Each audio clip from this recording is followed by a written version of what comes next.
Hi, it's Robyn here. I was sent a question to my tarot page from a Dahal Singh. I think that's how you say it, I'm not sure.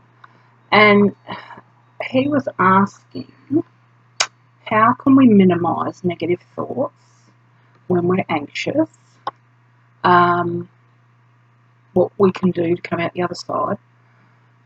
Sometimes, why have we got the same negative thoughts? And then he says, what is the reason that throughout the day, sometimes we feel pleasant and sometimes low self-esteem? So how can we boost our emotional health? He goes on to say, are all negative thoughts inherent? And why sometimes are they promiscuous thoughts? So what that's all about. So obviously, there's a lot of sort of questions in there, but I mean, there are many things at play here, obviously. Our mental state can depend upon a whole range of things, which can cause anxiety and negative thought. I mean, at one point in time, I had negative thought that was an OCD guide. And the way I managed that was by filtering out negative thoughts, which were basically, when we're parented and, the environment we're in and or the people around us project upon us their belief systems, and quite often what they don't like about themselves they'll project onto other people. So, it depends on where you grew up, what you've been subjected to energetically. It can be what you've brought in terms of past life experiences and part personality. It's personality in this life also. So basically, mentally speaking, in this life, the culmination of all our lives, all our experiences, depends on what society we live in, what culture we're currently experiencing, because we do have incarnations as different cultures. It depends what we choose this time, basically. I've had Native American, Russian, English, French, Egyptian, I mean, just so many. And we all get, chances to have the different experiences. So we have all of that. So there's the psychology of the individual, which makes up, our personality, i.e. how anxious we may be. What we're currently experiencing can be, for example, if we've experienced trauma, that can cause anxiety. There'll be triggers. Just how we're conditioned by our parents.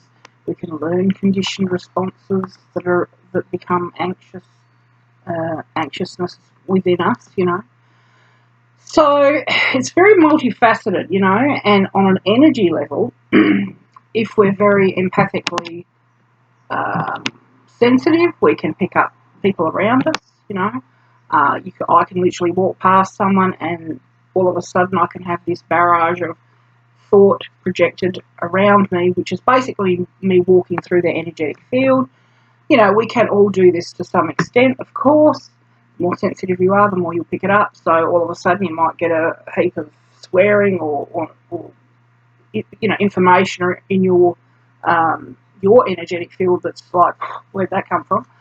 So that's part of it. We can pick up projections from other people that are wishing us negativity. Whether they're nice to our face or not is really not the point.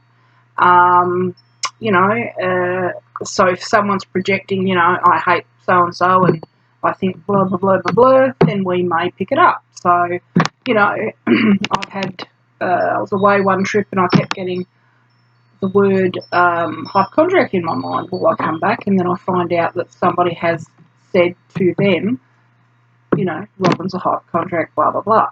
No, Robyn just picks that. Well, first of all, I do have actually a lot of health issues, but I'm also an empath, so I pick up people's physical and emotional and mental situations. And what I used to find was I'd have, say, 10 or 12 people, and they'd all have the same condition. So I'd all of a sudden have the same condition. thinking I had the same condition, but actually, filtering into their pool, energetically speaking, and then I'd do a group healing, and then it would shift to something else, which would be another group of people. So, I can go somewhere and I was sitting with my daughter in Adelaide one time, and all of a sudden my leg went on me, and I'm like, oh my God, I've got to blow out. Next minute, a man came around the corner who was disabled in that leg. So, it is literally as simple as that in some cases with people who are very highly sensitive. So, that is also on an emotional and psychological level as well as a physical level. So you can pick up anxiety and that type of thing from other people. Now, also, if we are one energy, we're the one, then we can tune into what's circulating. So, for example, you might be just going about your business, and all of a sudden, in a moment of reflection or you've gone into a deeper state, you might, or a higher state maybe, you've actually tuned into the universal consciousness, which actually may be, at the moment there's flood, there's fires, there's people who have lost jobs. This is a combined consciousness. So if you tune into that, then you will be picking up what they call free-floating anxiety. So to answer his question, these are some of the ways that we can tune into anxiety that isn't actually something that, if he's mentioned he's woken up in a good mood, then all of a sudden it's come upon him. These are ways that you can tune into this anxiety, not of your own making as such, but you're just tuning into different levels of energy. And like we are literally vibrations. So like radio waves, you've just tuned into a different channel. And that's how a lot of mediums work. When they pick up information from the other side, you're just tuning into that person's channel. So that is sort of a partial answer. So it's dependent upon our psychological well-being and, our energetic awareness, the types of foods we take on board. I've actually, one time, for example, ate some chicken. All of a sudden in my head, it's almost like I got how the animal died, and it wasn't pleasant. So, it depends on how sensitive you are. You can pick it up through the vibrations of people sending you negative regard, the universal consciousness. It can be some conditioned rhetoric in your mind that's floating around that maybe doesn't serve you anymore. And in which case, for myself, it was a matter of cognitive therapy is supposedly a way to, to help this issue. But for me personally, I found that just saying, if you don't believe it, it's really quite difficult. So for me personally, I found that that's when I started my Facebook pages. I would post positive affirmations of whatever kind, anything that I felt that I needed to ingest. So everything was, humour as well. So humour, positive stuff, positive pictures, whatever. And all of that eventually replaced the toxic crap that I had in my own consciousness, which was a build-up of generations of other people's projections, traumatic experiences, whatever. There was a whole range of reasons why it was there, but now pretty much, there are some residual challenges, but on the whole, it's amazing. So it can be done. In regard to the sexual thoughts, etc., first of all, we are sexual beings as well. That is part of who we are. And of course, that also can be projected onto us by other people. So sometimes you'll come across someone and all of a sudden you start feeling this energy, this pulling, and that's when someone actually finds you attractive. So if I know for me personally, when someone thinks about me in that way, I can often pick it up energetically. So I'm not the only person that obviously can do that. So, sometimes it can be we're actually picking up other people's intentions and or thoughts. It can be our own desires that we're repressing psychologically. It can be, if somebody who's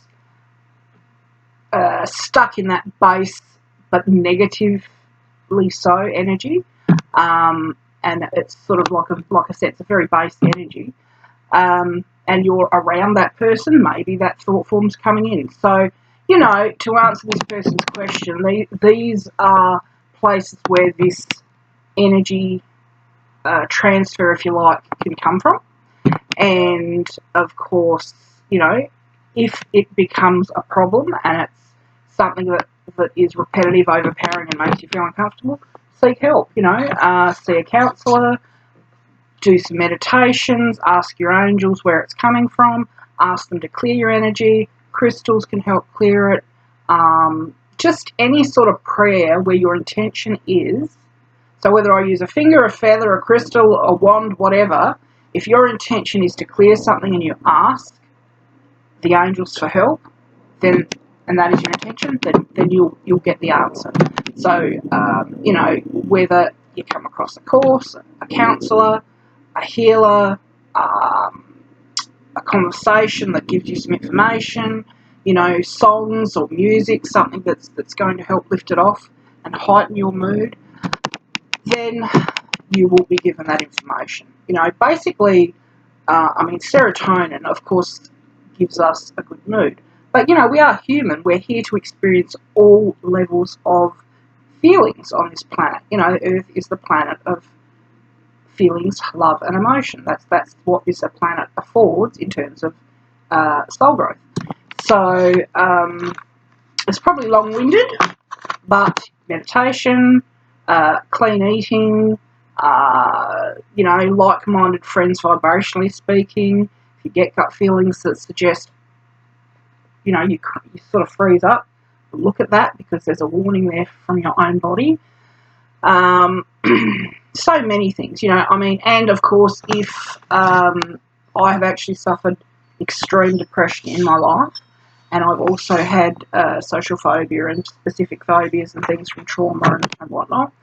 And I do take a small amount of antidepressant now, because after like 20 years of, well, probably actually, 50 years, of carrying the trauma in my body wasn't able to produce enough serotonin for a normal feeling, you know, at a base level.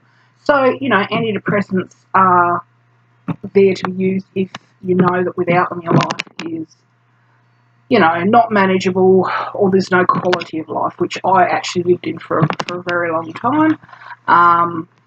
So that is an option also. But there's all these other things first that you can try, you know, exercise, just Google depression and ways to deal with depression. There are so many things out there, and what works for one person doesn't necessarily work for another person. And I'm so sorry that this this video is a little bit, I don't know about you, but it looks it's not very clear, because my laptop is actually a little second-hand one I bought for like $100. So the camera's not very good, so I'm sorry about that. But just listen to what I'm saying, you know. And I've actually, since I've been through all of that trauma, and I actually started to go to a healer after I initiated help with, you know, a psychologist many years ago, because I knew that as if I wanted a holistic treatment, I needed to treat everything. It was just something that I knew, you know. So I didn't always get help. Well, I did not really get the help I needed from the psychologist. I definitely got help from the healers, generally speaking. But you need both. You know, we're a human. We have, you know, our mental mind, ego, whatever you like, to navigate, as well as our energetic body and our spiritual body. So, you know, it's really a journey, you know, and that's why we're here. But fantastically, that our consciousness has raised, the planet has now shifted, you know, we're on a much higher trajectory, and if we can just keep our thoughts positive, always place into the forefront of our mind the things that we want, or I should say desire, because my healer said to me, never say want or could or should, because if you want something, you'll always be wanting it. So I desire, and in the Bible, not that I've actually read it, but apparently it says, you know, Jesus or whomever will give us the desires of our heart. So we have desires, we put it out there, we put a bit of action into it, and we leave it up to the universe to provide. Because sometimes our own thinking can actually block our gifts, you know, and our blessings. Because, you know, when you think too hard, you just muddy it up. So hopefully this answers your question, Dahal. And I hope I said your name right.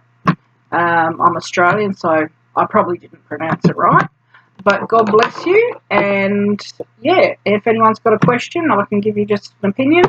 Because it is ultimately my opinion, just coming from my own experience, life experience. And, yeah, have a great day.